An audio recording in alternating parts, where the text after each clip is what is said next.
This video, let us see how to zoom in on simulator. For that, you need to hold Option key in your Mac and drag to zoom in. Step, and we can see go to the step-by-step demo now. Let me go there. Go to simulator. Launch the iPhone 11 Pro Max, for example. You can launch any device.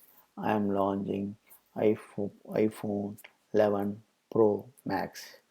Okay, open the photos, open one of the photo. Now I want to zoom in what is happening here, right? First I have to press and hold Option button, and you will see the zoom in button, right? Okay, you can zoom in like this, or zoom in or zoom out.